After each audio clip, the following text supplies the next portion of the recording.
William Pender. Here. Charles Sawtell. Here. Jeb Stuart. Yep. George Custer. Here. George Pickett. Here. Robert Holliday. Here. James Longstreet. Here. Carl Rader. Here. Philip Sheridan. Here. John Hood. Hey, Jim. Take a look at this saddle sore. You think that's serious enough to report?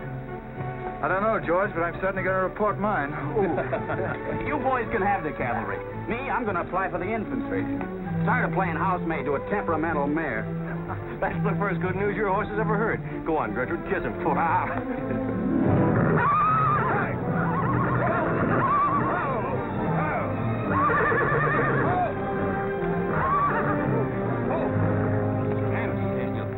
Steady, boy.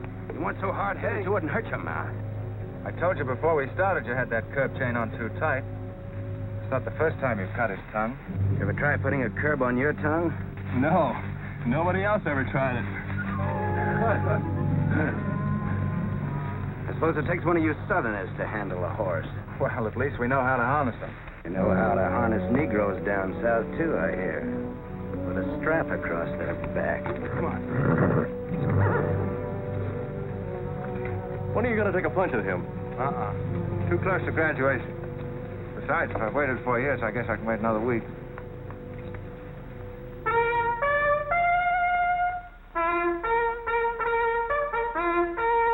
The breaking up of the American Union, as it now exists, is the basis of my plan.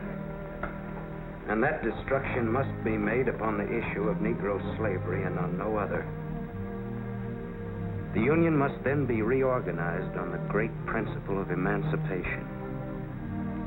This object is vast in its compass, terrifying in its prospects, but sublime and beautiful in its issue. A life devoted to it would be nobly spent or sacrificed. If the federal government and its constitution are opposed to my way of thinking, the fault is not mine but theirs, and I shall continue to oppose them with every means and every weapon at my disposal. Who wrote that inflammatory rot? A wise man by the name of John Brown. Where'd you get it? That's my business. If you don't like it, you don't have to listen to it. You meant it for me, didn't you? Take it any way you like. Sure he meant it for you. He tried that abolition stuff on me till he found out I came from Kansas. Never mind, Bob. Come on, Jeb. Let's turn in. There's no regulation against a cadet having his own ideas. But there is one against spreading treasonable policies. You find the truth hard to take. Listen, Ryder. I know the truth of this problem far better than you do. The South will settle it in its own time and in its own way. But not through the propaganda of renegades like this John Brown or any of his followers. You mean that renegade line to include me? Look up your oath of allegiance and answer that for yourself. I'll answer that right here and now. I've taken a lot from you Southern snobs. For 50 years now, you've been watering your precious family trees with the sweat of Negro slaves, piling up wealth and snobbery until now you think you own the government and the army. And anybody who disagrees with you is a lying renegade, a rabble-rousing traitor. Well, you get this from me, Stuart. And all you other Mason-Dixon plutocrats. The time is coming when the rest of us are going to wipe you and your kind off the face of the earth.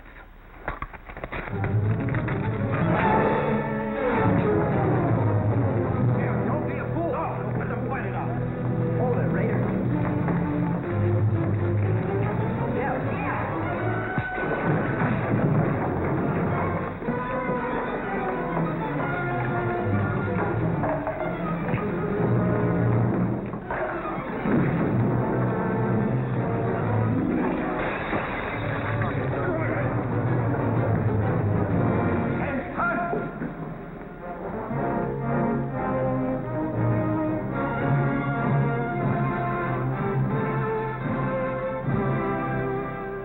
I've been aware that a disturbing force has been active among the regiment of cadets.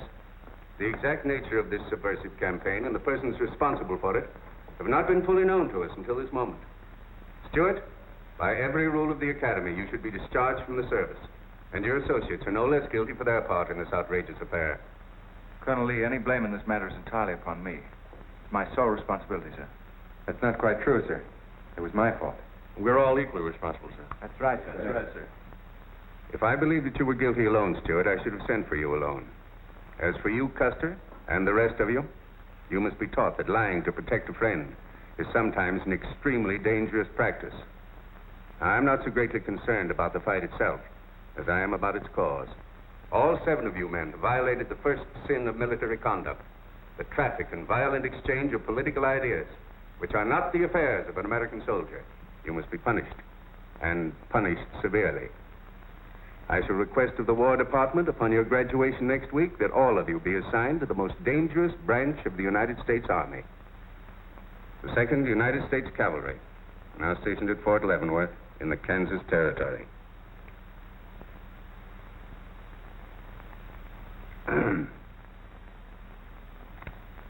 That's all, gentlemen. You're dismissed.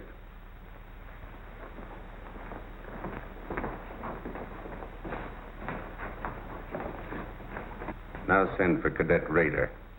How can you beat that? Fort Leavenworth, suicide station, Kansas, and the Santa Fe Trail. What a piece of luck. That's it, and the cavalry, active duty, promotion. Why, we'll all be generals while the rest of these fellows are still shades. Oh, that's desolate country, Jeb. Nothing grows in Kansas but trouble. What are you talking about? I grew up out there, didn't I? I suppose he's not.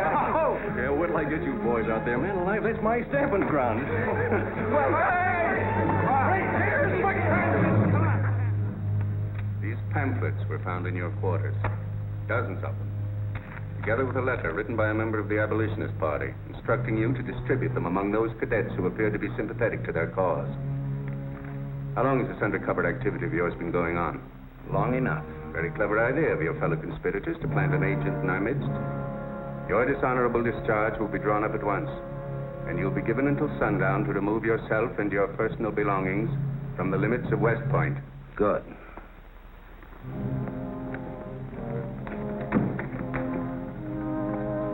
And you can tell Mr. Stuart from me that he'd be smart to stay in the Army, right in the middle of it from now on. Cadet William Pugh, Ohio. Cadet Martin Evans, Ohio. Cadet Armour Marlowe, New Jersey. Cadet George Custer, Ohio. Cadet James Longstreet, South Carolina. Cadet Philip Sheridan, New York. Cadet J.E.B. Stuart, Virginia. Cadet John Hood, Kentucky. Cadet Robert Holliday, Kansas Territory.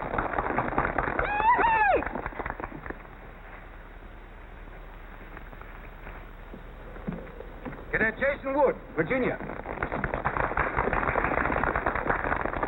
Cadet George Pickett, Virginia. My sister Kit. Thought 2 years in Boston would make a lady out of you. So did I. It just popped out. Cadet William Keel, Ohio. Cadet Robert Davis, New Jersey. It is now my great honor and privilege to introduce the Secretary of War of the United States of America, the Honorable Jefferson Davis. Officers and gentlemen of the class of 1854, their welcome guests and their very proud families, I'll not keep you separated very long, as I myself once sat in your place and endured an interminable address by a very tiresome general. But as a Secretary of War of this nation, I have a serious obligation towards each new officer of the Army before he enters into active service. And that obligation is to make clear and definite his responsibility to his government. We are a new nation among the powers of the world.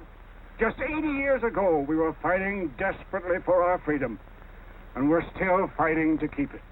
We are not yet a wealthy nation, except in spirit, and that unity of spirit is our greatest strength. You men have but one duty, one alone: America. With your unswerving loyalty and the grace of God, our nation shall have no fears for the future, and your lives will have been spent in the noblest of all causes, the defense of the rights of man.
Yep, it's a shame this tea kettle of yours doesn't go any further. What for? There ain't nothing to go to. There's half a nation out there, Cap. Someday I'll build a real railroad to open it up, clear to Santa Fe. For a man who made a fortune out of horses, you sure got a heap to learn. Hey, Cap, tell the boys to speed it up a little, will you? The last time I had to get out and help them chop wood for the engine. Well, the first time you rode with me, I had to change your diapers. Hey, Cap, where am I going? Looks like you're going to Hades. Just wanted to know. Bob's been telling us about that railroad to Santa Fe so long now, Mr. Holliday. Surprised to learn it hasn't even been built. Well, that's not our fault, Stuart. You can't build a railroad over blood-soaked ground like Kansas. Decent settlers won't use it. We're losing thousands of pioneers to the Oregon Trail. They circle right around us. We heard about the raid at Osawatomie last week. What is the true situation out here, sir? Well, Kansas is a territory and not a state. We're ready to join the Union, but the big question is whether we'll go in as a slave state or as a free state. On one side is most of Kansas pro-slavers, people who came from the South. On the other side are the abolitionists led by John Brown and the Sons. Between those two elements, they've made Kansas a boiling pot of rebellion and massacres. That's why the Army sent you boys out here to Fort Leavenworth. See, suicide station. It's quite an honor. Excuse me, will you, sir? Surely. You know, the first time I saw you at the graduation, I thought of what Napoleon said when he first met Josephine. What was that? He said, I never knew this savage land they call America could breed such perfect beauty and mortal form. Thank you. That's a lovely line. Yes, isn't it? George has been using it for years, haven't you, George? I wish I could think of nice things like that to say. You wouldn't like what I'm thinking now. You were going to tell me something more about Kansas. Yes, what do you do on Saturday nights for fun here? Well, as I remember, half of Leavenworth takes a bath and the other half gets drunk. And since there are only 2 bathtubs in town, things get kind of exciting around midnight. Kid! By the way, how'd they ever come to name you Kit Carson Holiday? Well, Mr. Carson and my dad were very good friends, and they were so sure I was going to be a boy that they named me before I was born. Oh, I see. Well, I'm certainly glad they were wrong. Me too. Me too. Me too. Hey, conductor. Yeah? What are you going to do about that? About what? I'll tend to that. Hey, I thought I told you them Negroes had a right in the last coach. Their tickets give them the right to ride wherever they please. Now, I don't want any trouble with you, mister. And you better leave us alone. Well, I don't know what this country's coming to. Tickets? Stop shaking, Hannah. There's nothing to worry about. We're only a half an hour from the border. If we don't hurry, they'll be across the border. All right, go ahead.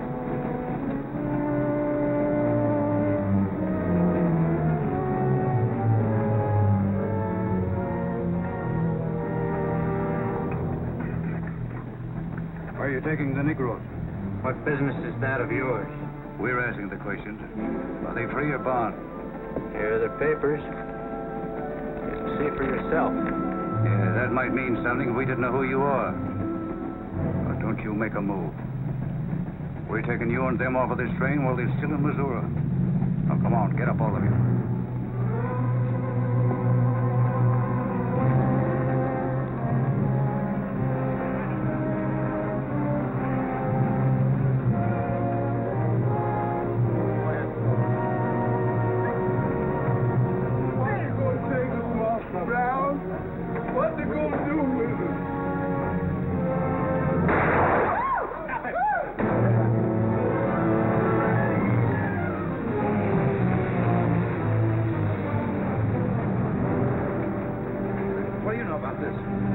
There's the trouble.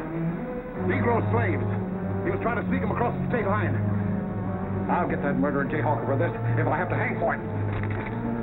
Who was it? Oliver Brown, one of John Brown's scurvy litter. Get up in the doornail. Come on, you gape-eyed greenhorns. Give me a hand. There ain't no use spoiling the carpet. Come on, get him out of the way. Come on, Jeb. Now, don't get excited, everybody. Sit down, please. This is what they mean when they call it bloody Kansas. There'll never be any peace along the Santa Fe Trail while John Brown or any of his followers are alive.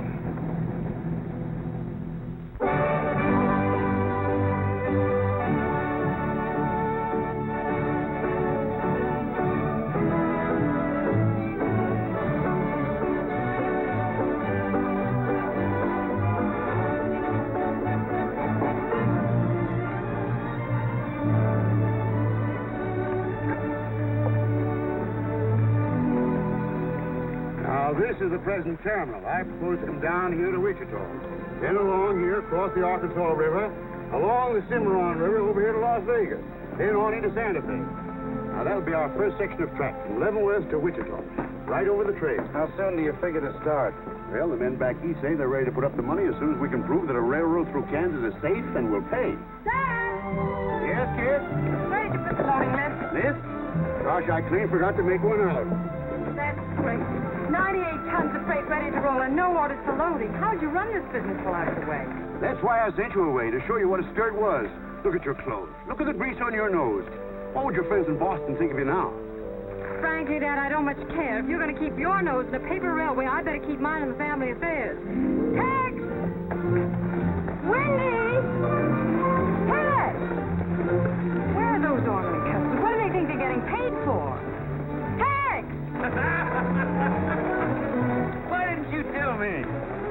Getting jealous, huh? Well, I didn't even see Lily when I said goodbye to her. Oh, now, don't start lying to me, you double-crossing buzzard. I know you didn't buy that there looking glass to see your own ugly mug. I suppose you're figuring on wearing that female cinching belt. Wait till Lily sees what you brung her. She'll brain you if it ain't physical impossible. Why, you ignorant. Tex! Hey, you two! Where in the name... Will you come here? Hello, Miss Kip. Hello, nothing. Are you gentlemen of leisure by any chance interested in employment? We lost our watch. Yeah, we didn't have no idea of time. I ought to give you both your time and throw you out. Where in town have you been? Well, you see, we had to buy these knickknacks.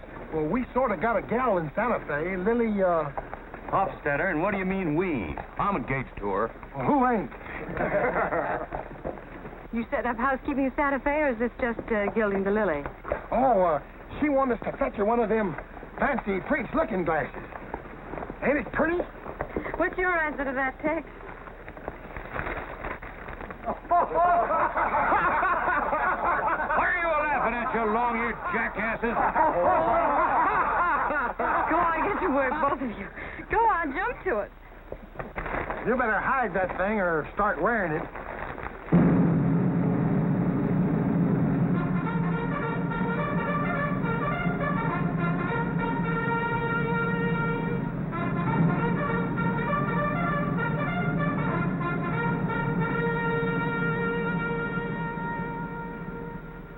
I'm going to put you new officers straight from the start. This is Fort Leavenworth and not West Point. You were sent here to man a frontier garrison. 3 of the officers you're supposed to be replacing are buried back of the hill in the little military cemetery. The other 4 haven't been found yet. The Regiment of Mounted Rifles has only one job, to keep the peace in Kansas. And we're here alone. There's no other fort between us and Santa Fe. And we're proud of that responsibility. We've got a tough reputation in the Army, but they respect us in the West. See that it stays that way. Order of the day. Lieutenants Longstreet and Holiday, take B Troop and put them through close order drill. Lieutenants Stewart and Custer will take 8 men as an escort for the freight caravan leaving at noon for New Mexico. Draw the usual supplies and report to me for final orders.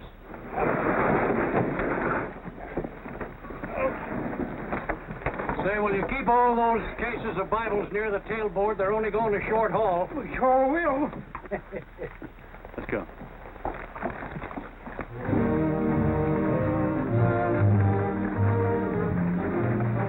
Convoy ready, sir. We're ready if you are. Good. I hope you have a nice, quiet trip. On any other kind, I'll lose money. Oh, we'll try and save you that. We'll see you in 6 weeks, sir. With luck. Just keep your eyes open, boys, and move fast. You'll like the scenery, but don't trust it. Right. Goodbye, sir. Goodbye, Stuart. Goodbye, Custer.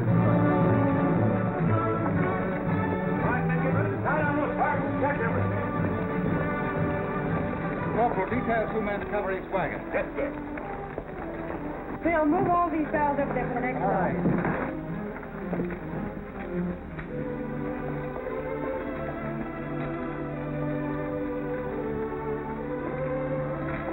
Well, hey, looks like we both got the same idea. Looks that way. How are we going to work it? Here. I've got an idea. Let's draw for it. Fair enough. Right.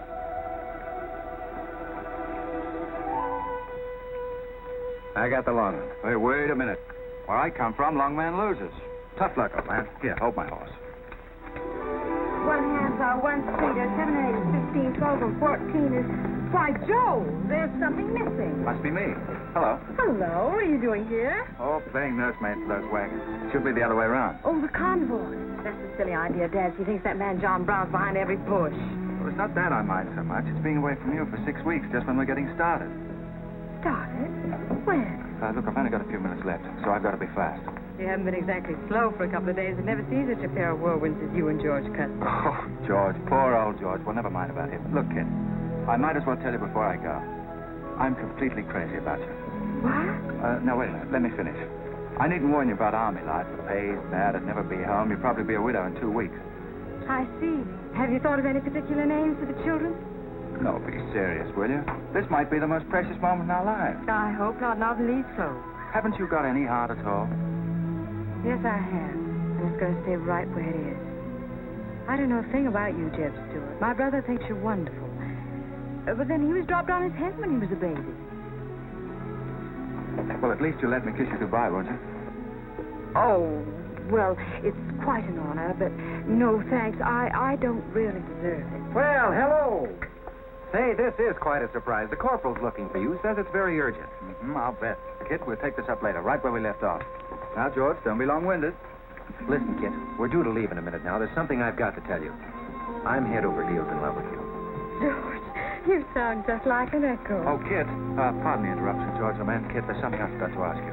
Have I got any real competition? How do you think any girl would answer a question like that? Well, she told me the truth. Then you'd both be crazy. Get going, you bullwhackers. Through desert heat and dust, your throats will soon be choking. Your head's about to bust. No water when you're thirsty. And all you get to eat is aromatic antelope and sun-baked buffalo meat. We may not even live to get our pay. But even if we don't get paid, there ain't no job we trade for hauling freight from state to state along the Santa Fe. Hauling freight from state to state along the Santa Fe. There's trouble riding with us all the way. You think over what I said, Kit? Every word. Take care of yourself, George. Don't worry about that. Goodbye, darling.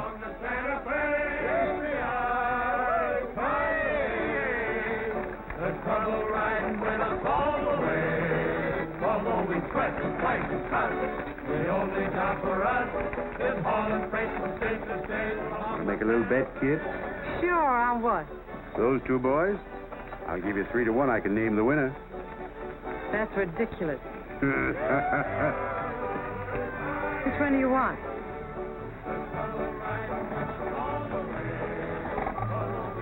I'll take that bet. Good.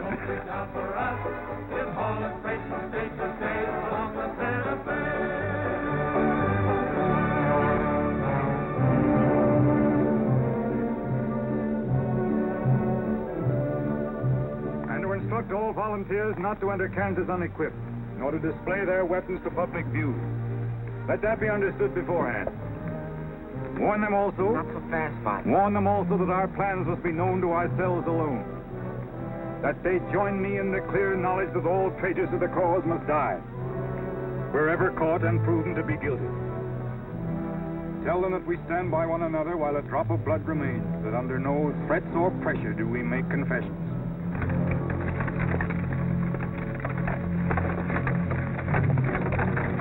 All right, that's our camp. I might as well tell you when you get this far, you don't turn back. You don't have to worry about us.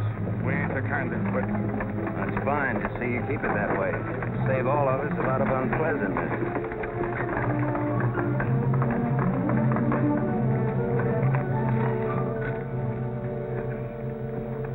You've been delayed. Was there trouble, Raider? No, sir, we had to detour when we got to the border. I picked these new men up from Palmyra. Volunteer, sir. They're the credentials. From Illinois. You've come a long way. And we'll go the rest of it. We came here to fight slavers. The sooner the better. That's good. We'll put you to work at once. Kitzmiller, look after these gentlemen. Fine. This way, boys. We've received the news we've been waiting for. We break camp, Raider. Yes, sir. Let's start tearing down these tents now.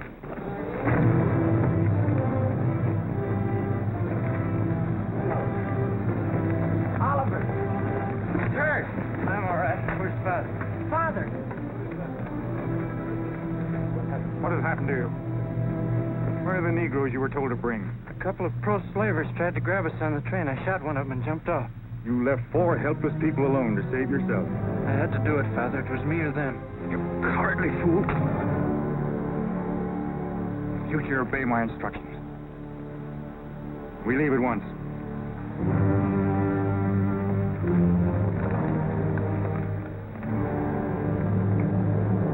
All of you, down upon your knees. As once you sent the ravens to save Elijah, so now you have delivered into my hands the precious means of continuing thy holy work. The Lord our God is a great God, a mighty and a terrible, who regardeth not persons nor taketh reward. The Lord is a man of war. Thy right hand shall become glorious through power. Thy right hand, O God, shall dash in pieces the enemy.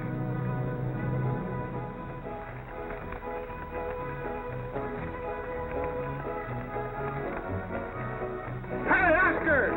When we cross the river, you watch out for that wagon. It's got my looking glass. Hey, Tex, these horses are pretty tired. When are we going to make camp? Oh, as soon as we cross the river, and then we'll be out of danger from both sides. You know, Lieutenant, I'm sure glad we're leaving civilization. It's getting too dangerous for a peace-loving man. I run into some of them abolitionists once, but who's this feller John Brown that talks so much about? Oh, as far as I know, he's just a dirty old windbag. In fact, he's just your type. Either of you ever meet him? No, but 2 of them fellas he killed at Osawatomie were friends of mine. You mean Jim Doyle and Alan Wilkinson? Yeah, and that's the reason I'd sure like to meet up with this here Mr. John Brown. He's got no quarrel with people like you, Tex. You do much better to leave him alone. Well, you can count me in anyhow. Even if he ain't harmed no friends of mine, I sure hate to miss a good fight.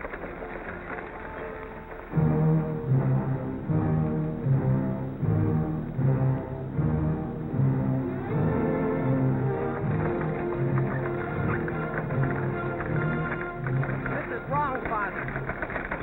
We've never attacked a wagon train before. We aren't common highwaymen. You say we have a righteous cause, but this will bring the law down on us like a storm. We recognize no law but the law of God. You will do as I command.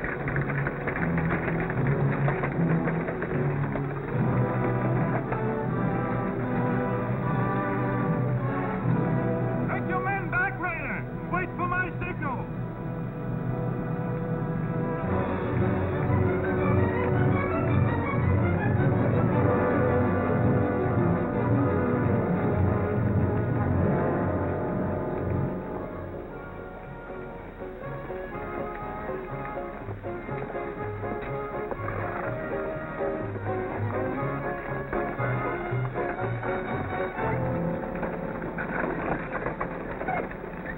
Howdy, strangers.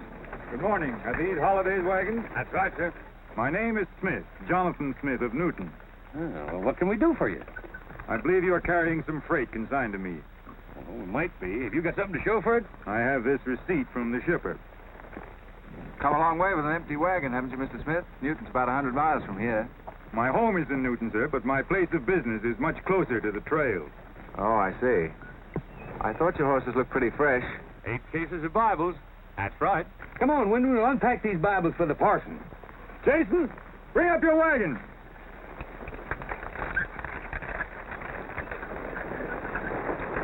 Get that pack down. I got to get them Bibles unpacked for the parson.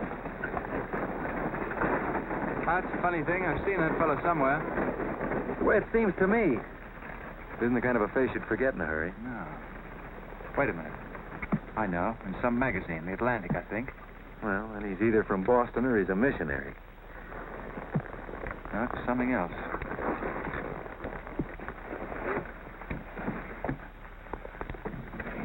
Been a lot of bad trouble over across the river lately, Mr. Smith.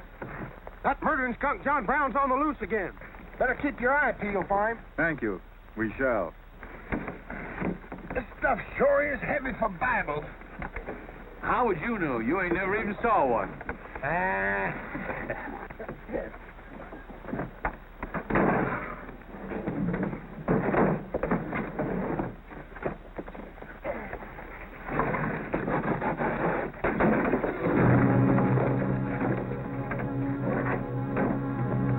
Just a minute. I'd like to see those Bibles. There you are. Put your hands up and keep them up.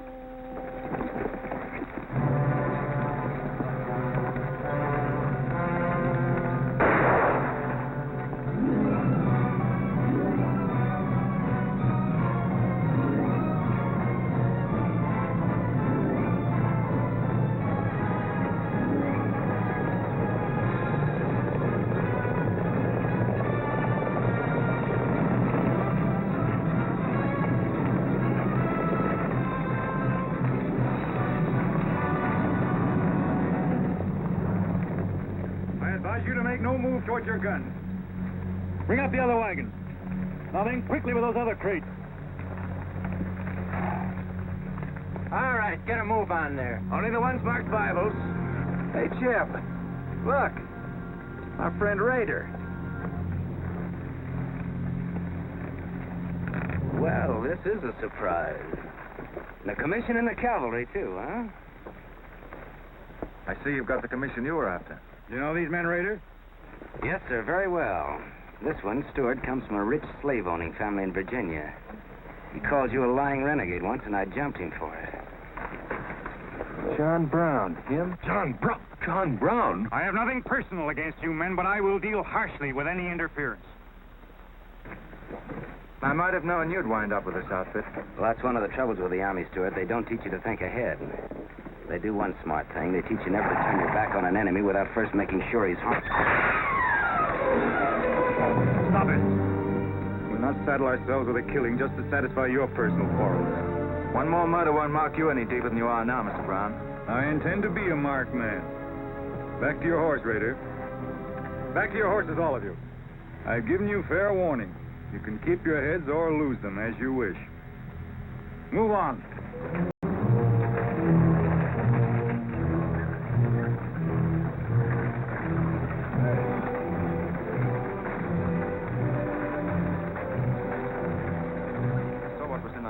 George. What? Contraband, rifles and ammunition. Gosh, then we've been delivering Bibles with triggers on them. Let's take a chance. Everybody, take cover and open fire. Dismount! Take cover!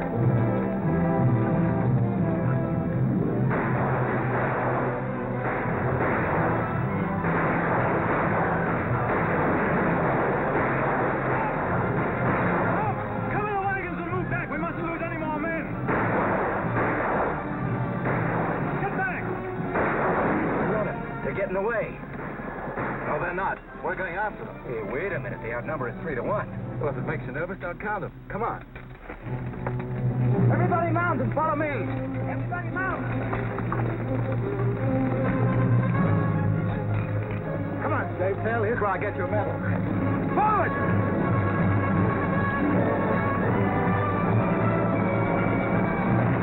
Let's go with wagons out of here. Come on! Quickly!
I couldn't help it.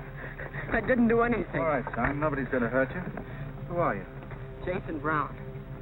Brown. You one of John Brown's sons? Yes. Yes, but I never did anything. He made me go along. I never killed anyone, I swear it. I'm getting out. I'm quitting. You've got to take me with you. All right. Bring a horse up, George. Bring up the horses. Let you carry him back. The boy's badly hurt. It's his father's madness really striking home now. Jeb, there's a purpose behind that madness. One that can't easily be dismissed. George, you've seen the needle on a compass, haven't you? It's got a whole car to swing around in, but it always wobbles back to the north. What are you driving at? Just this. I've always known where your sympathies lay. It never affected our friendship, and it never will. But it isn't our job to decide who's right and who's wrong about slavery. Any more than it is John Brown's. I guess you're right, Jeb. I'm sorry. That's the more doggone fun than I've had since we got hemmed up with them Indians. Yeah, well, next time we shoot at a common enemy, you let me do the shooting. Boy, my gullets as dry as a powder horn.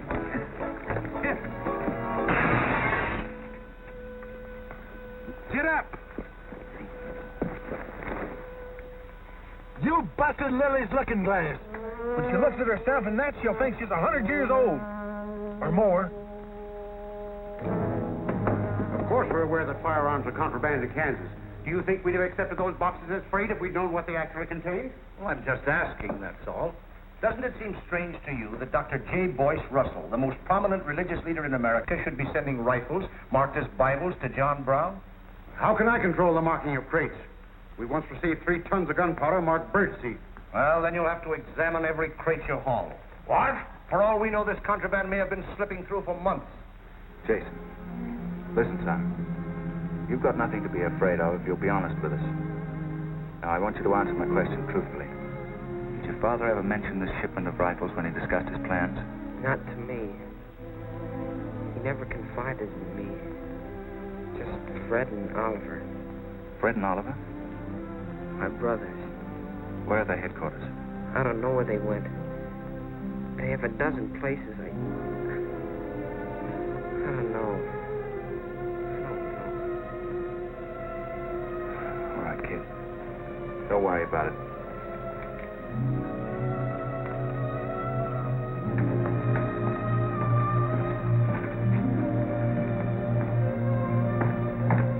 These guns are no mistake.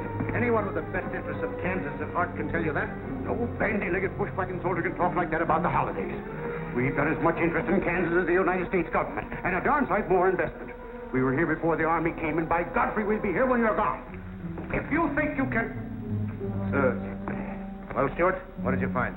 Very little, sir. The boy's either too badly hurt or too frightened to talk. We leave immediately. Have them sound assembly. What was that you called me? A gall-darn bandy-legged bushwhacker. Now go on. He says he talks with God at night. But God doesn't tell people to kill one another, does he, miss? He's a good man in a lot of ways. But he's changed since Osawatomie. Those people he killed. They got down on their knees and begged him for their lives. And he struck them with a sword. Him and Rader and Kitzmiller. I was there. I saw it done. I tried to stop them, but they pushed me aside. That's how it was. We're starting at once. I'll take the first troop west to Tecumseh. Stuart, you and Custer will take the first platoon of B Troop and search thoroughly from Clinton to Dutch Henry's Crossing. Is that clear? Yes, sir. These are your orders. Find John Brown and bring him back here, alive if possible. His force is well armed now and strong in numbers. We also suspect that new volunteers are drifting in from the east to join him. Be on the lookout for them as well. Retire to your respective troops.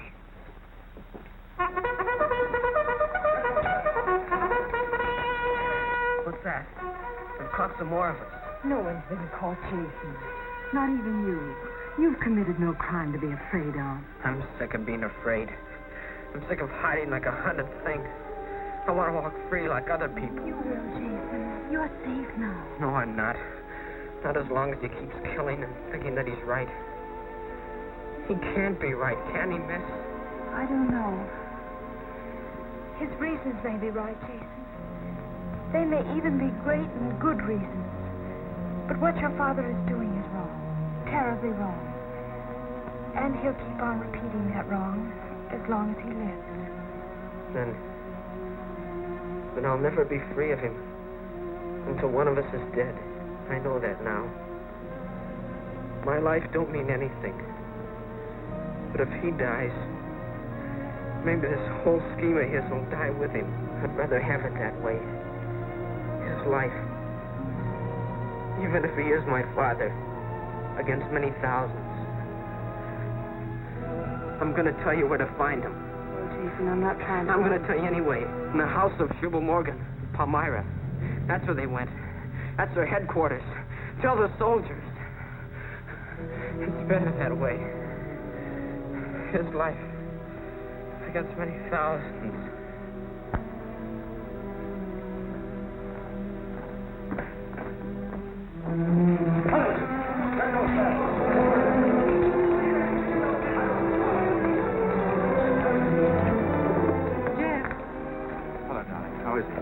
Very serious. I left the doctor with him. Poor little devil. Jeb, he told me everything. The whole nightmare of his 15 years, even the place where his father is now. He said he wanted me to tell the soldiers. Where? Palmyra, at the house of a man named Jubal Morgan. Jubal Morgan, Palmyra. I wonder if that's the truth.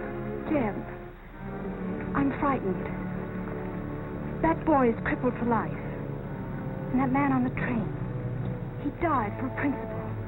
And a man killed him for a principle. One of them is wrong, but which one? Who knows the answer to that, Kit? Everybody in America is trying to decide it. Yes, by words in the East and by guns in the West. But one day the words will turn into guns. Oh, Jeb, can't it be stopped now? Can't the slaves be freed before it's too late? It will be stopped when we hang John Brown. Then the South can settle our own problem without loss of pride at being forced into it by a bunch of fanatics. Oh, Jeb, what has pride got to do with human lives? Kit, the two things kind of come together down south. Can't pry them apart, not even with guns. I hope that's going to be the same way with it.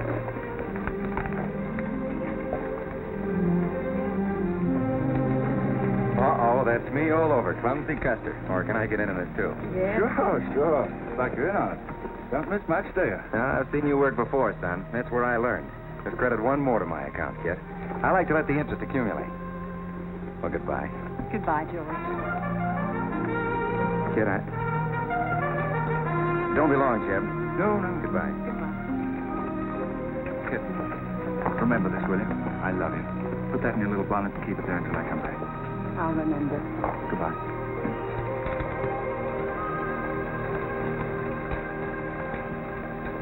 Hi, Lieutenant. Hello, boys. Hello, Lieutenant Jeb. So, I want you to keep an eye on Kit for me while we're gone, will you? Heck no, we're going to hunt John Brown with you. What? Yeah, we come to join up. Who do we see? A couple of flat-footed rumputs like you in the Army? Why, you'd get lost. Boys, you better go home and sleep it off. So long.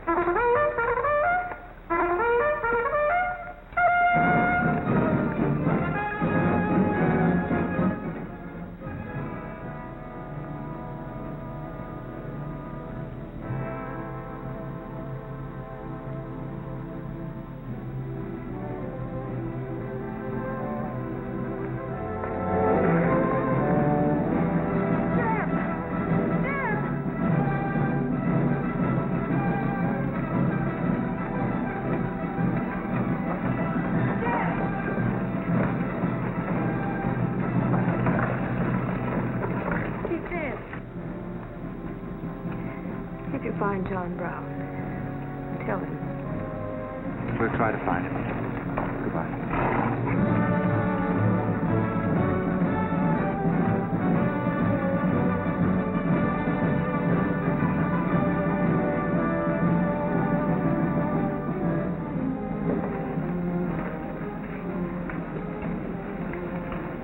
Kid, once when you were about this high, Tex Windy brought home a wolf cub with a broken back. You nursed it for weeks, but it finally died with its head in your lap. You cried for days, but it was just a wolf cub. but probably have grown up to be a killer like his father.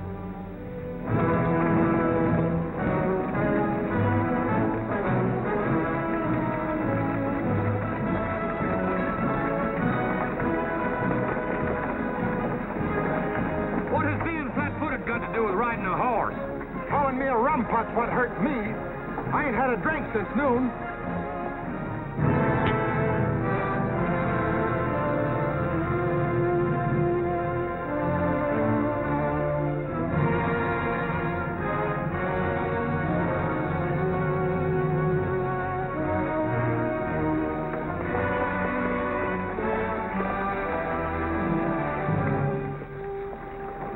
All right, get the sledge.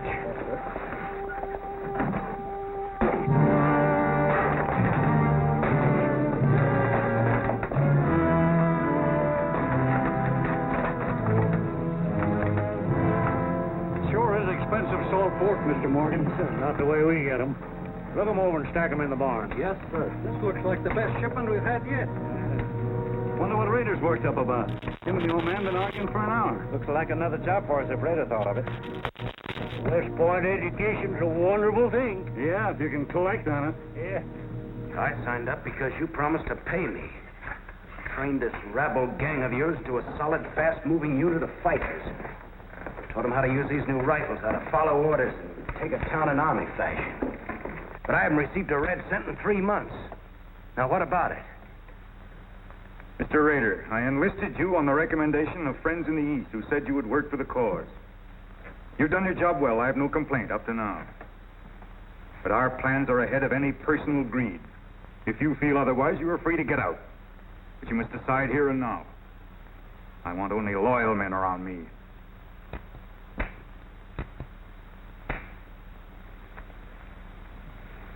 You've no argument with my loyalty. I proved that at Osawatomie and every other town we've raided. But you hired me as a military expert at a set price. Now, I'm only asking what's rightly due me. And I say that you'll receive it in time. Only let me think in peace. My son is a prisoner in the hands of our enemies. Even now he may have a rope round his neck. An innocent boy who never fired a gun in anger in his life. While I stand here powerless to save him. All right, I'll wait. Well, what's our next move?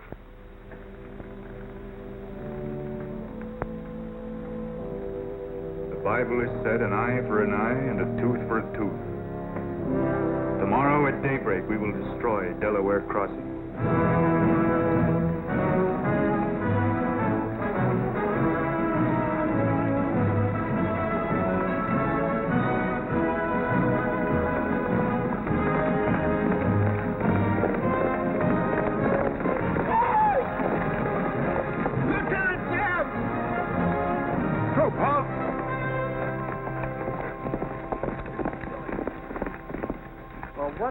Well, the Major sort of turned us down, too. But here we are, Lieutenant Jeb. What do you mean trailing us halfway across Kansas? We don't want you to get lost. You see, I know every wrinkle of this here country just like my own face. Well, you're sure that's just as dirty? I've got a good mind to get a couple of mules and strap you on the back and send you home. A fine-looking pair of soldiers you make. Well, we needed some of them pants and a cap. And then, of course, if some soldiers just our size gets killed, why... All right, get back to the end of the column.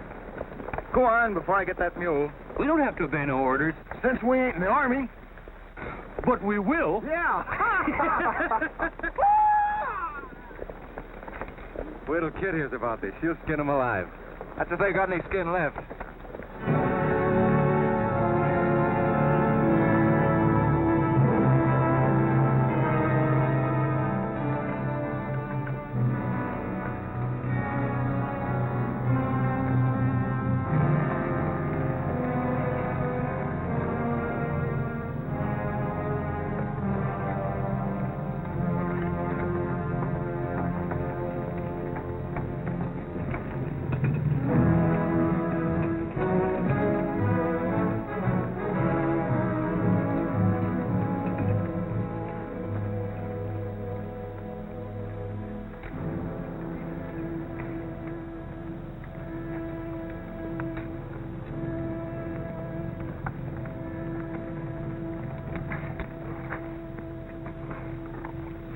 Who did this?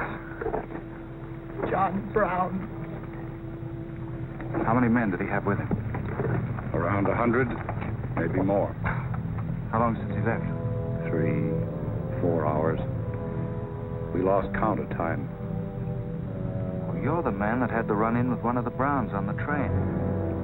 Is this in revenge for that? Yes. We're free staters here.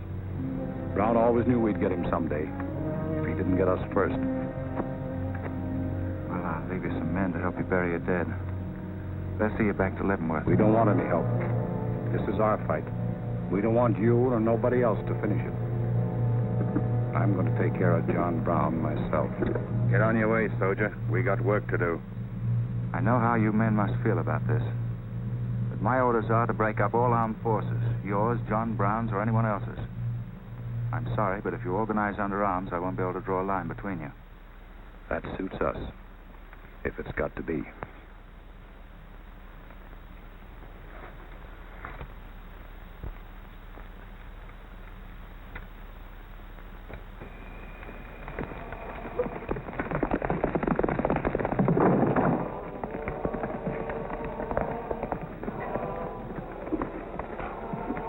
What did you find out, Kitzmiller? A troop of cavalry from Fort Leavenworth are headed this way. Ignorant fools. Jubal, we're moving camp. Round up all your men. Get the wagons ready to roll. Just food and ammunition. We're traveling light and moving fast. What about the Negroes? We can't take all of them. We're not taking any of them.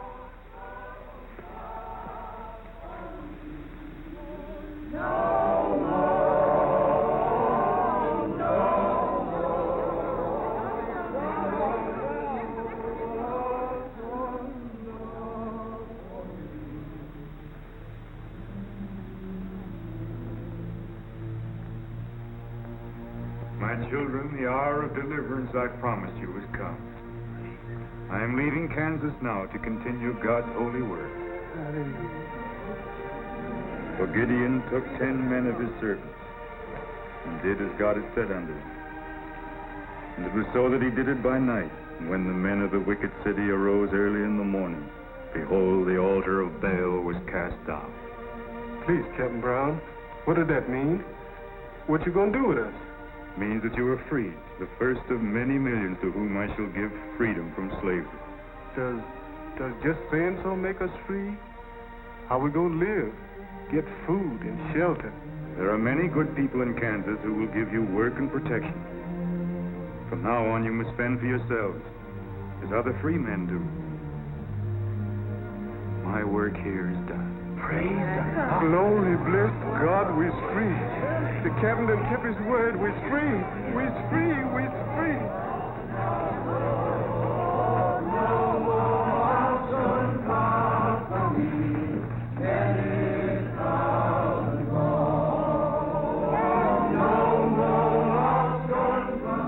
You know, if John Brown has 100 men, we'd better send a runner back, bring up the rest of the troop. Better do it tonight. I'm going into Palmyra, George. You alone? Don't be crazy, Jeb. That town's full of jayhawkers. They'd shoot you on sight. Well, I'll have to take a chance on that. I'm going to get some other clothes, take a couple of men, and go in and do some scouting. I'll try to send you back word. Good luck. Say, do you two fellas still want to join the Army? Huh? I've got a job for you. There's no picnic. It's pretty dangerous, but I think you're the fellas for it. What do you say? You mean we're going to have a real cap and a uniform? Well, we might have to be buried in them, but it sure sounds like a deal.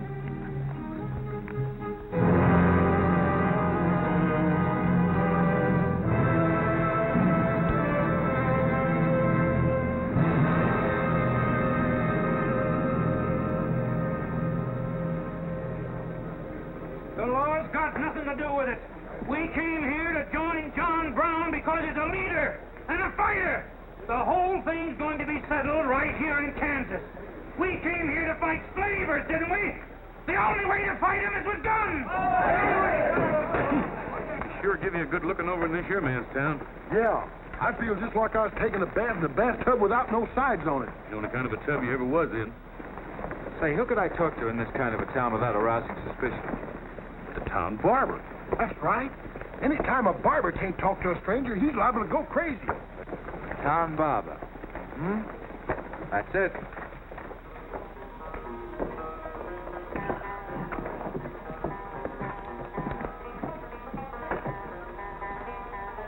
Howdy, boys. Howdy.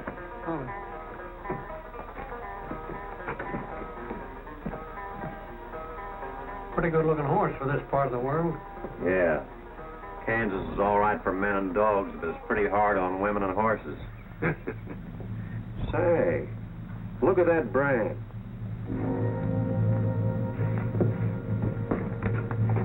That's an army horse. Maybe you just bought him from someone. Oh, they don't sell them. Nobody rides that brand but a soldier. You keep your eye on him till I get back.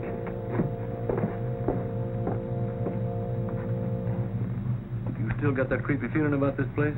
I don't know whether it's that or these here chiggers, but something's creeping over me. Why don't you scratch and see if it goes away?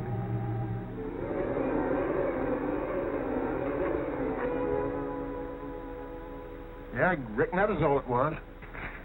Say, I got it now. We was on the same train a couple of months ago when that fella got killed. You probably got me mixed up with somebody else. No, sirree. I never forget a face.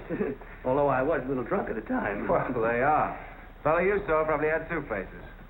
Been in Palmyra long? Oh, just a couple of weeks. This ain't no time for barbers. The fellas that ain't trying to hide their faces for some reason or other are too mean to spend the money.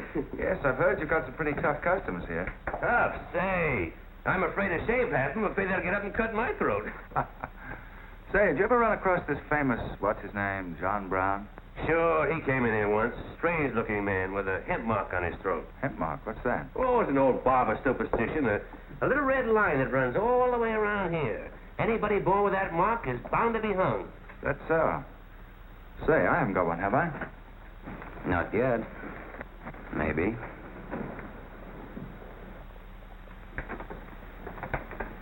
Well, well.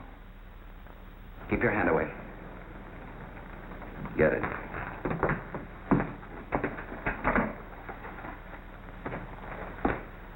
This was quite an idea, Stuart. You're coming in alone first to look around? Or is this one of your agents?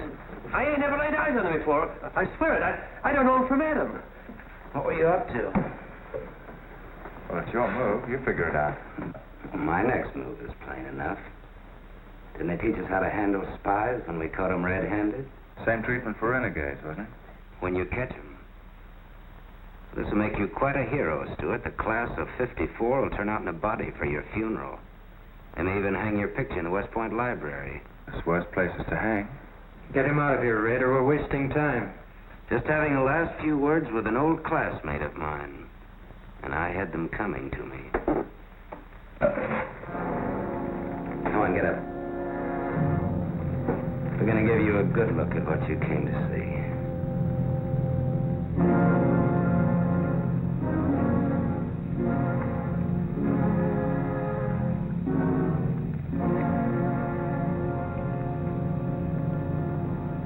We can't afford to take chances, sir. He was sent here as a spy. It's my advice to get rid of him. Let's train up. Yeah, right away. Wait for it. What did you hope to achieve by coming alone to Palmyra? The Army has orders from Washington to bring you to trial. I hope that if I came face to face with you first, a lot of unnecessary bloodshed might be avoided for your men and mine. Were you innocent enough to think that I would surrender myself to you without a fight? I hope that you might consider yourself innocent enough to do that. Half of the people in America believe in your theory. A lot of them even condone your methods. That'll guarantee you a public trial. Fool. I'm not on trial, but the nation itself. Are you too stupid and blinded by a uniform to see what I see? A dark and evil curse laying all over this land. That's right. A carnal sin against God. Can only be wiped out in blood. But why in blood? The people of Virginia have considered a resolution to abolish slavery for a long time. They sense that it's a moral wrong. And the rest of the South will follow Virginia's example. All they ask is time. Time. Time? For 30 years, I've waited for the South to cleanse its soul of this crime. Since childhood, I have been possessed of the fire of correcting this wrong. I tried peaceful agitation. As God is my witness, I tried. Peaceful means failed long ago. Now I shall force a decision by bringing both sides into armed conflict. Letters, words, talk. The time has ended for that. Strength and action are wanted now. Not a voice crying in the wilderness, but a David, armed with the power and the glory. David had a son, hadn't he? A son? Yes, Absalom, who deserted his father and went over to the enemy.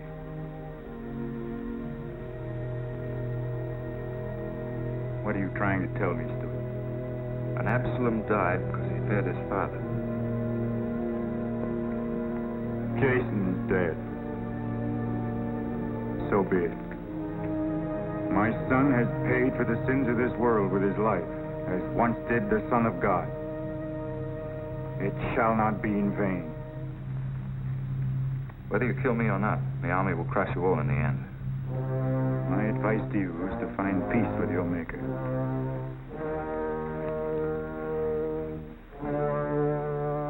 Now the big one. Sit down. I never liked Barber's know-how. Now spill out, you little big-rum weasel. I'll cut your throat. Where'd he go? I swear I don't know, boys. I think, well, they were taken out that way. Who took him? The three fellas. One of them was Oliver Brown. Do you see this razor? Well, I'm keeping it, and if you move a hair when we get back, I'm going to strap it on your liver and barbecue your carcass. Now you stay where you are.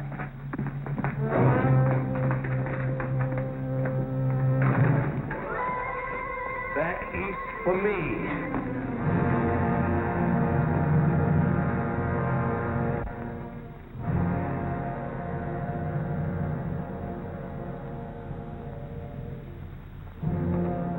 I called you all together as witnesses to hear my words. An enemy to the cause has entered our midst, stealthily and by night, with the purpose of planning our destruction. The hand that has never failed us has come once again to our protection. Not with malice or revenge that we take this man's life, but in just retribution, as befits all enemies of mankind, all enemies of God. Ready, sir.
That white man talk like he's a friend.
fight on, John? As long as breath is in me.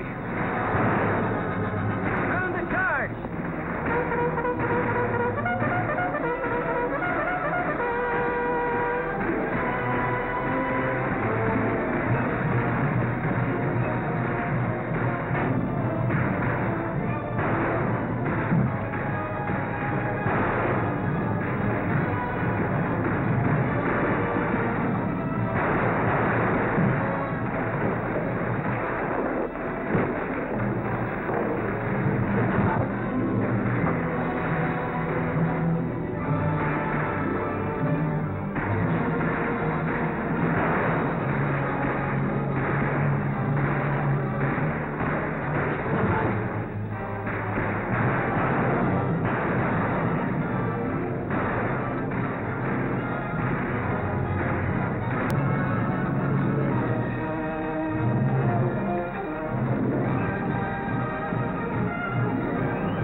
Ouch, that's too tight, Mammy.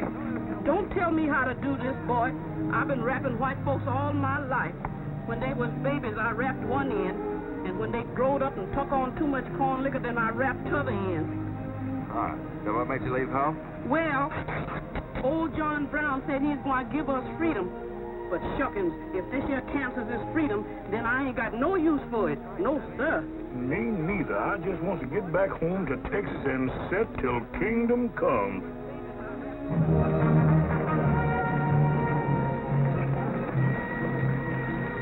Dismiss! Fall out!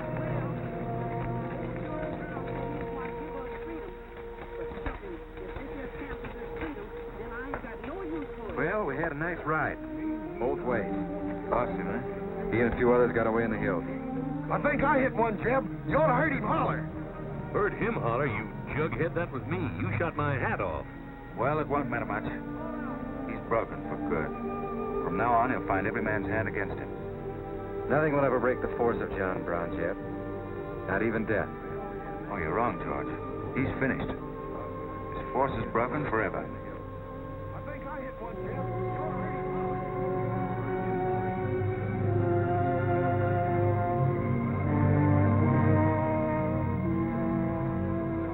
Why hast thou afflicted thy servant, O Lord? Wherefore do I not find favor with thee? Why hast thou laid the weight of all this people upon me? Yes. This is the sign for which I have waited, O Lord. This is your command, the burning bush. Let there be no peace in all this land until we have revenged ourselves upon thine enemies. As once you smote the Philistines, smite now the fury of thy wrath upon these blind, misbegotten fools. I shall be thy right hand. I, John Brown, shall be the sword of Jehovah.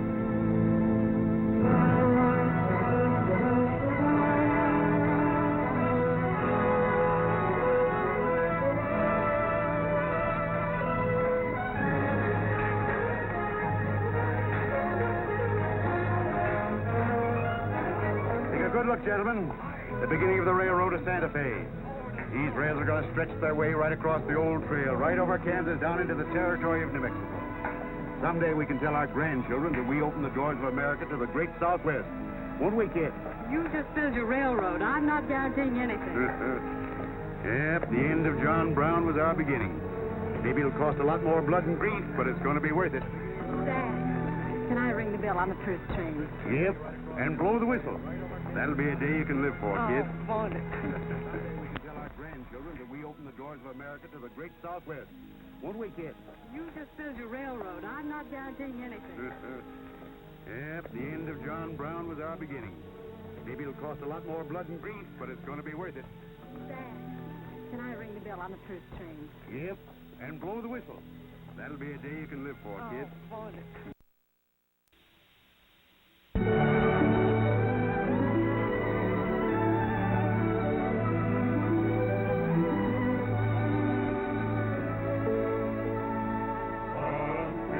Clap and stand up in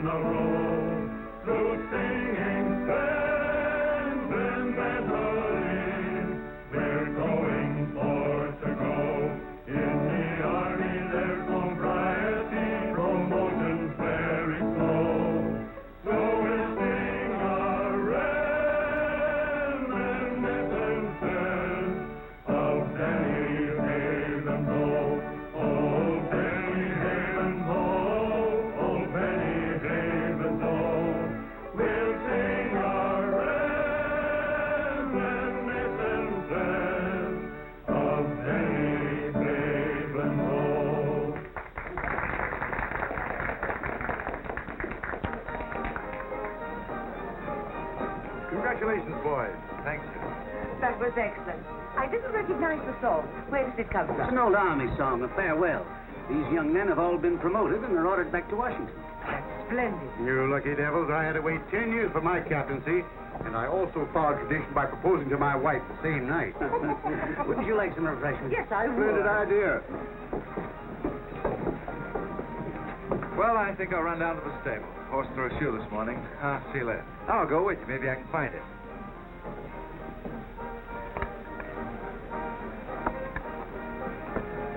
What did you have to go and lie for, telling the Major we was the best barbecuers along the Santa Fe Trail? I just mentioned it sort of casual. How'd I know he's going to take us up on it? When he starts eating this, he won't take us up, he'll take us up and out. You think it's going to be hard chewing, Tex?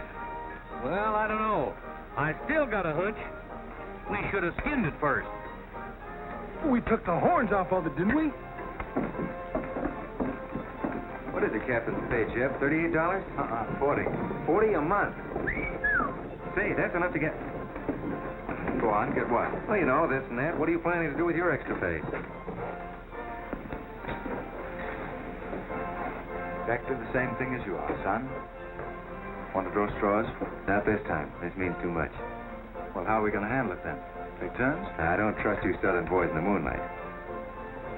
All right. Let's ask her together.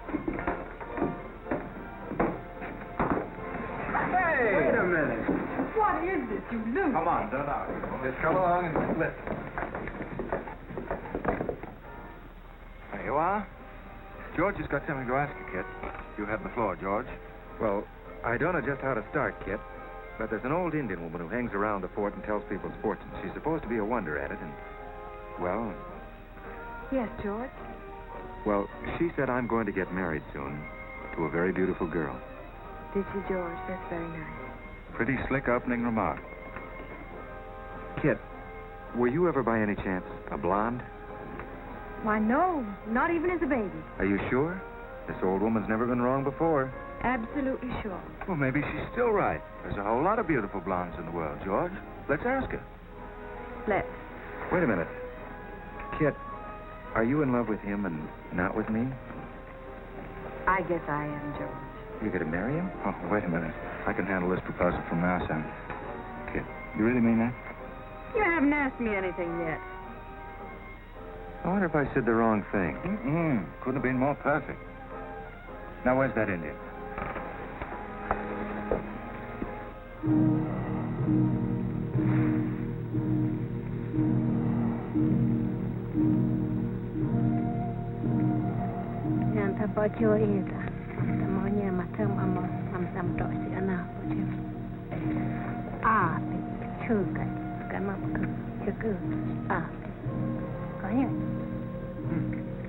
What'd she say, Kit? You know the lingo. She says that this is one of the last times we'll all of us be together as friends. Now ask her something sensible. Who's going to be the first general? When is tam one gun? Oh my God, American matambo,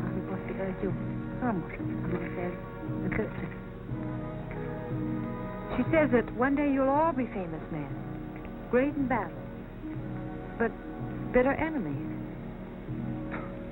What? Pickett, Hood, Custer, Sheridan, Longstreet, and me, enemies? Now I know she's crazy. Where'd you ever pick up this old faker, George? I can tell better fortunes than that with tea leaves. Well, we might as well get our money's worth. Ask her what we're going to fight about. Yeah, who's going to start it? Wagonesh wanji me God was. Mama matak say go to MV ima bisi agnucha. Magia ka art and kaja mantra mo bisi chuka mo diamata.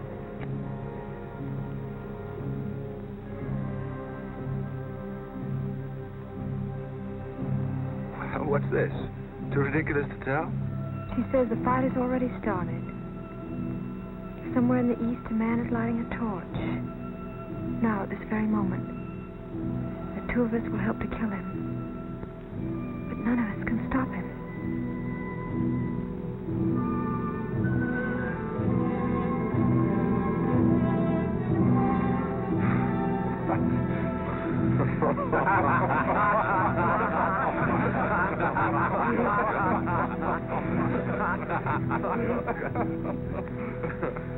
Here's where I would attack first. The arsenal at Harper's Ferry. Give me only 100 good men, Dr. Russell. Well-armed and God-fearing men who believe in the cause. Lead them through Virginia. Rouse the thousands of discontented slaves who will flock to join us. Then sweep down through the South, through the Carolinas, Georgia, Alabama, Mississippi. Then, with the entire nation in a state of chaos, we can dictate our own terms. Have you considered the Army, Captain Brown? Surely they'll be after you in full force within a few hours after you first attack. Let them come, Dr. Russell. Let them try to stop me. I've studied that country for years. It's full of good hiding places, natural forts where large forces of brave men can defy pursuit indefinitely. Mr. Rader will go ahead of us and scout the town. Yes, sir. With his knowledge of military methods and our great advantage of surprise, we can outwit the Army at every turn. Captain Brown, this plan of yours is mad. Worse than mad. It's high treason. Such a brazen attack would lead to civil war. Exactly. That is exactly what I want. Is it your wish, then, to destroy the Union? My answer to that is yes. To the devil with the Union. We've got to fight sometime. It might as well be now. Gentlemen, I came here to Boston at great personal risk. There's a price in my head of $10,000, so my time is precious. You've given me much help and encouragement up to now. But all that we have done in Kansas and elsewhere will be wasted unless you see it through to the glorious end.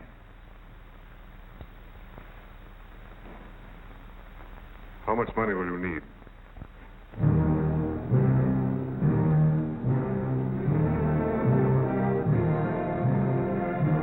We now possess the guns, ammunition, tanks, a complete store of supplies. The place and the hour is set. Harper's Ferry, daybreak, Monday, October the 16th. We will strike with two forces, suddenly with complete surprise, and then move rapidly through Virginia. You men all know what will be demanded of you. Yes, we're with you, Captain. It's Rader. He made good time.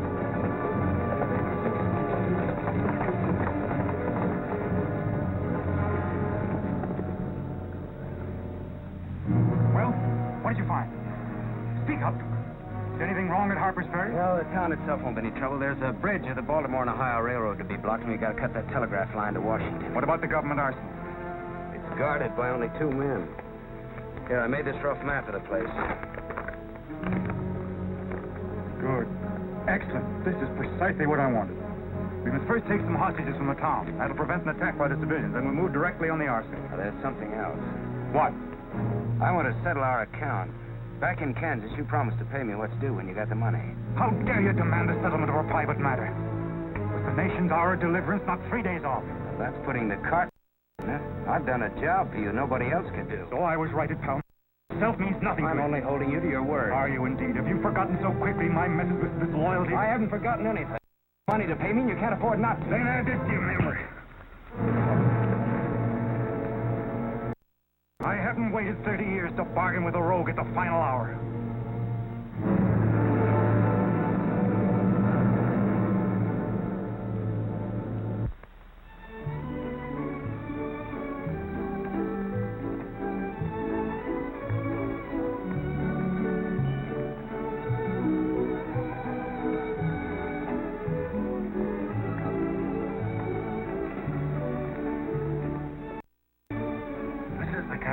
I like. Did you ever see me waltz? I've heard of it, but this ain't no sanitary shakedown. Hold it. You and I. May I have the invitations, please, gentlemen? What's them? Them's them little white cards. We ain't got no invitations, Joe. Can't we get in on our uniform? No, sir. Not unless you wants to go right out on them again. Oh, we're the fellows who cleaned up Kansas. Ain't you ever heard of us? Sorry, sir, but we don't need no cleaning. Good evening.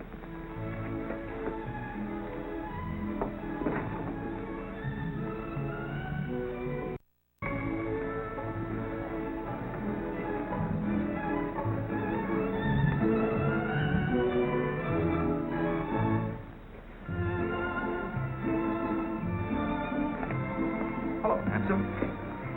Oh, hi, Jeb. My, you're a dream tonight. How's the party? I don't know. She hasn't come out yet. Who are you waiting for? Oh, a friend of mine. Promised me a surprise tonight. A night I'd remember the rest of my life. Yeah? You don't know any girl here but Kit, you know. I'm not talking. Maybe you don't rate quite as high as you think you do, Jeb Stuart. Hello, Kit. You look wonderful. Thank you. Say, George was just telling me you promised him the biggest night of his life. Where do I come in? You don't. Father, Joe. Thank you, Kit. I hadn't told you this, but we have a deep understanding. Wait a minute, Kit. Are you serious? What is this? I'm going to take care of George for the rest of his life. Kit! That is, he's the man I think he is. Oh, Kit, I have my faults. But I can be as faithful and loyal as any man that ever lived. Now, wait. Tough luck, son. I guess we can't all have charm and good looks, too. Custer, I hope you're joking, or you're not going to have either. Oh, don't take it so hard. I mean, this is something to... Captain Stuart, this is Charlotte Davis. We were schoolmates together. Thank you, Captain. Yes? I've heard so much about you, Captain Custer. Me? Mm-hmm. Well, that is, Shall we dance, Jim? Yes, of course. Who is she? That's the blonde. I always sit in the mud. Oh, I see. Well, it's pretty nice. Don't you think? Left wheel. Company. Halt. Present.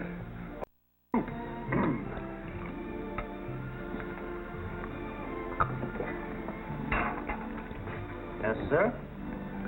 Yes, sir. About face. Company forward. Eyes right. Right wheel.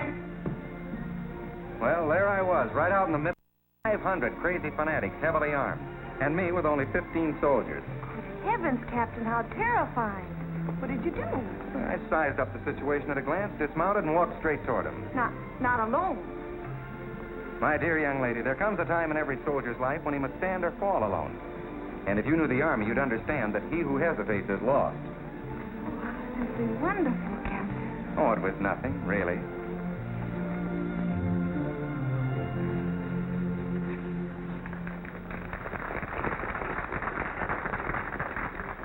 Will you come and meet my father, Captain? I'd be delighted.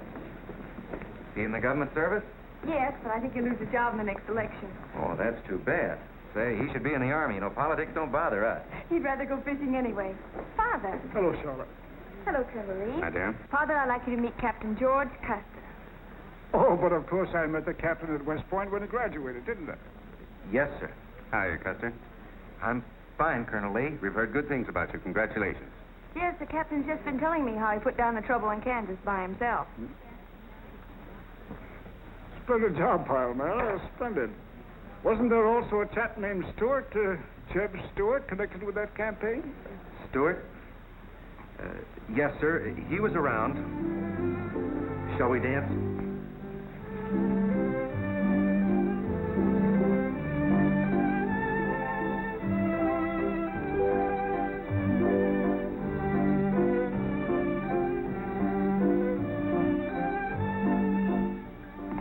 Left turn. About face. March.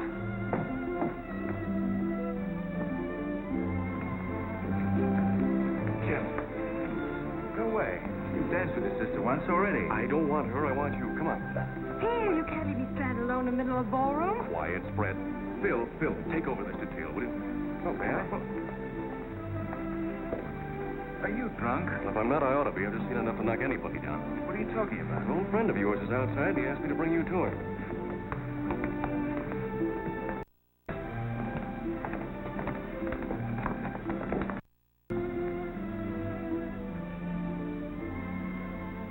It's real. I almost touched it.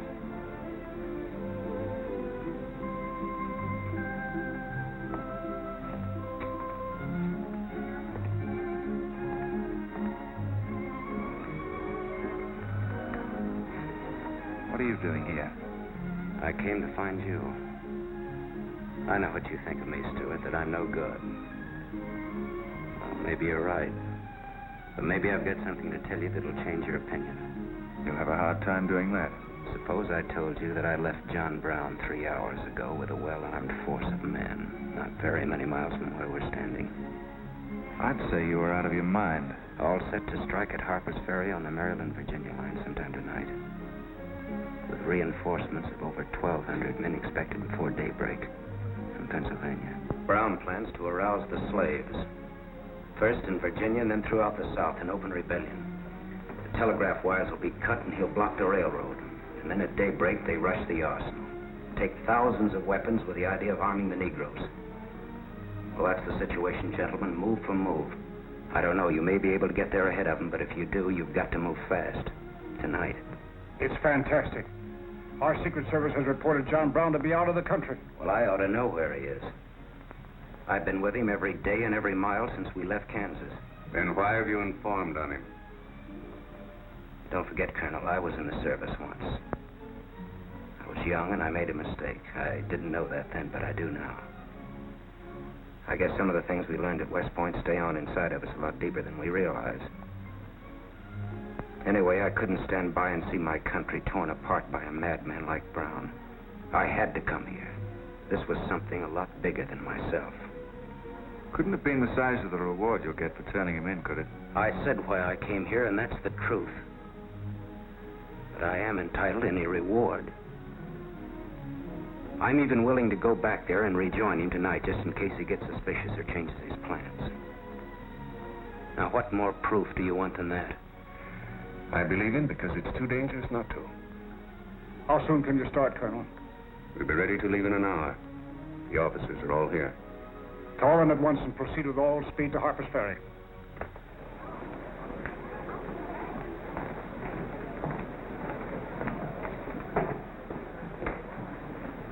You have your orders, Captain Stuart? Yes, sir. Jeff, what is it? What's happening? John Brown. Get the little Davis girl to take you home, will you, darling? But why? But... I'm sorry, I can't explain now. No time. Try to keep the others calm. Tell them there's nothing to be excited about. Goodbye. Goodbye.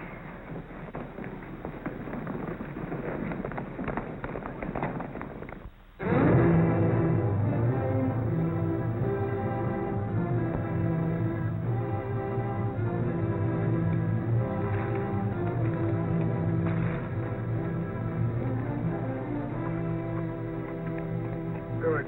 No more worry on that score. You say no train is due until well after daybreak? No, sir, not until 8 o'clock. I rode within 10 miles of Washington to make sure. What kept you so long? I had to take a side road both ways. Schubel, Townsley, get your men, block the railroad bridge. We meet below the arsenal at daybreak. Kitzmiller, go to the town with 20 men and get the hostages. You know the ones? Yes, sir. Rest of you men, follow me.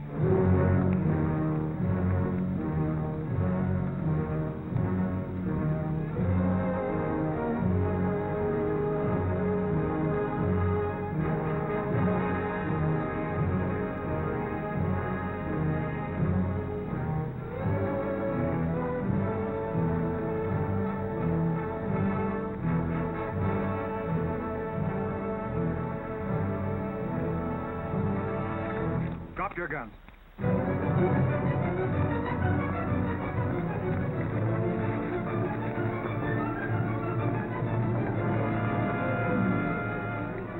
Captain, we got enough guns here to arm 1,000 men. Plenty of powder and bullets. Stack those guns and ammunition near the door, ready to haul. Hurry up, boys. Get them out there. The men from Pennsylvania will be here within the hour. This isn't an arsenal, it's a fortress. We could stand off the whole army here. What about the prisoners, Captain? What is the meaning of this outrage? Why have you broken into our homes and dragged us here? Who are you? I am John Brown of Kansas. John Brown? You are prisoners of the provisional government of the United States. If the citizens of Harper's Ferry attempt any interference, I shall use you as I see fit. Otherwise, you will be peacefully released when we depart. We must adhere to our schedule to the precise minute. We will leave here at 10 o'clock. And by nightfall, we should be 35 miles into Virginia. What about the men from Pennsylvania, sir? They're late in arriving. We cannot wait. Wouldn't that be taking a long chance? No word of us can leak out until tomorrow, maybe even 2 or 3 days, and then we'd be 1,500 men. I don't see that there's any reason to hurry. That sounds sensible. I disagree. I'm anxious to get out of here, and time is our most valuable weapon. You're in command, sir. But that's been the fatal mistake to many an expedition. My advice is to wait.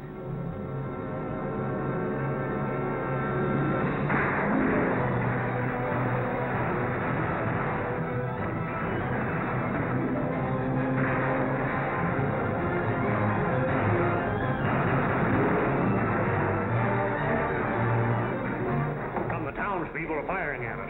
Just a handful of them with old shotguns. We could clean them out in 5 minutes. Idiots. Why do they fight us? Can't they understand?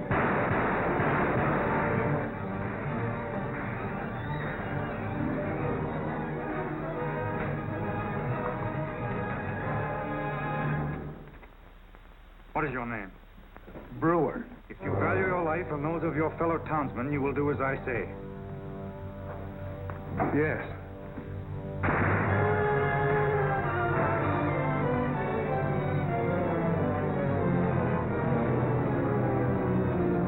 Stop firing! You are endangering the lives of your friend. John Brown promises that if we leave the arsenal in his hands, he will harm none of us. No! Run down, guard! We'll cover you! Quick!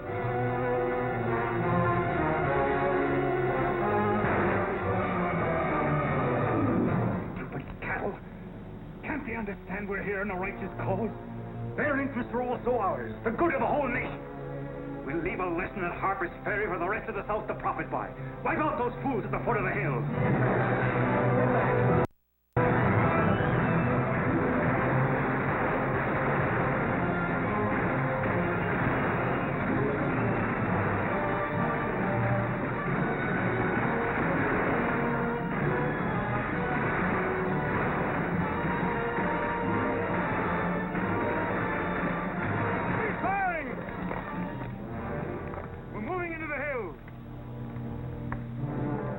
Take all the weapons and ammunition you can carry with speed. It's well past noon. We can wait no longer for the Pennsylvania.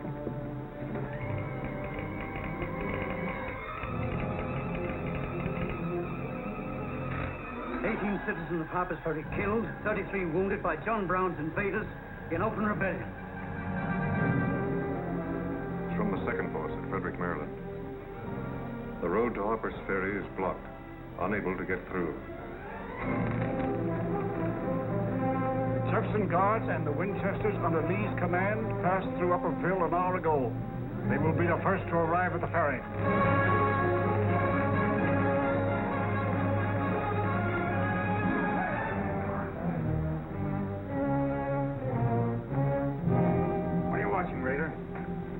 The North Road, sir. The North Road is over there. This is the Washington Turnpike. Oh, I thought our men might circle the town as That was not their orders. Help with the wagon.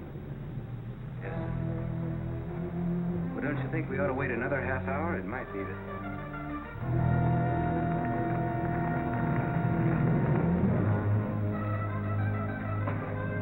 Everybody inside! Bolt the doors! And the loopholes!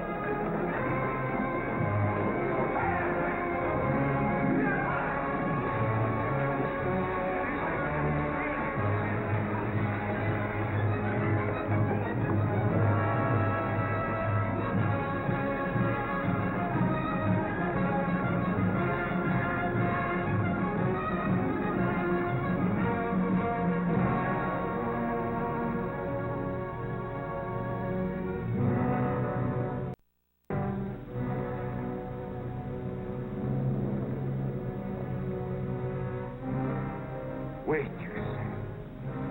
There's no cause to hurry. Wait. Yes, sure, I thought we had time. Good. Yes, sir? I want you to take this under a white flag to John Brown. Right, sir.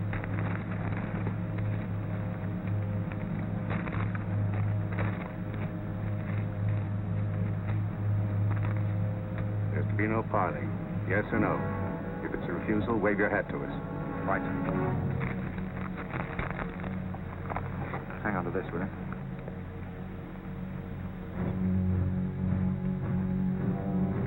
Captain Brown, they're coming up the road with a flag of truce.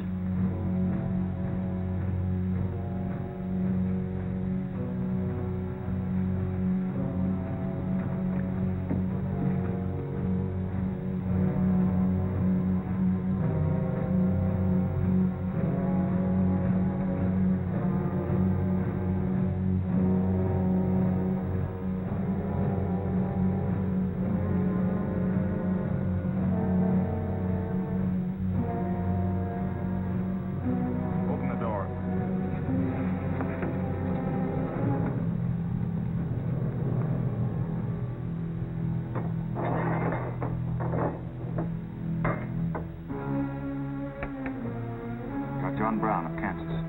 I am. We've met before, I think. And thanks to Mr. Rader, we now meet again.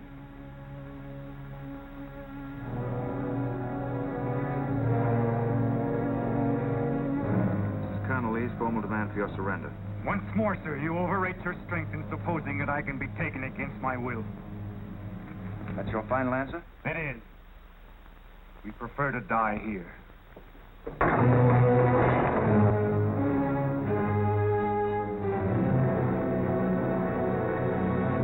a surround them. Take Troop B to the right of the gallop. Troop A to the left of the gallop. Troop C, draw your carbons. It's out.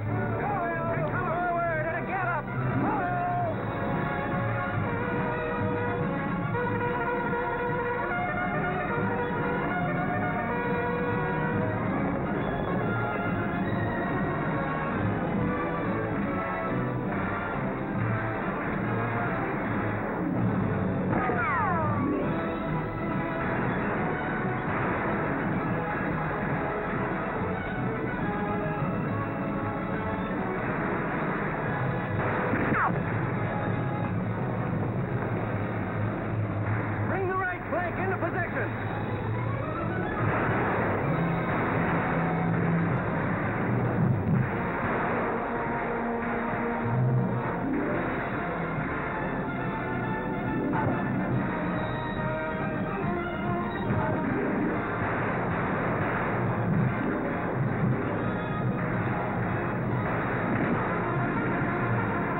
born for this.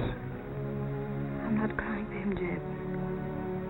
I see something else up there. Something much more terrible than just one man. Have you any last words, John Brown? I am only walking as God foreordained I should walk. All my actions, even the follies leading to this disaster, were decreed to happen long ages before this world began. But I cannot remember a night so dark as to have hindered the coming day, or a storm so furious as to prevent the return of warm sunshine and the country at peace. I, John Brown, am now quite certain that the crimes of this guilty land can never be purged away but with blood. I let them hang me. I forgive them, and may God forgive them, for they know not what they do.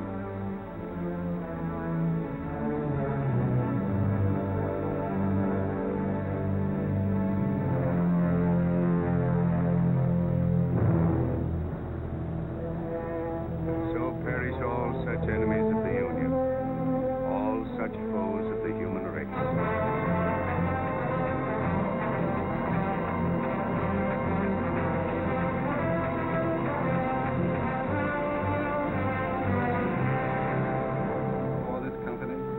There to have given and pledged their troth each to the other, and have declared the same by giving and receiving a ring and by joining hands, I pronounce that they are man and wife, united forever with ties that no man shall break asunder, nor the years disturb, whose shining paths shall run together from this day hence unto eternity.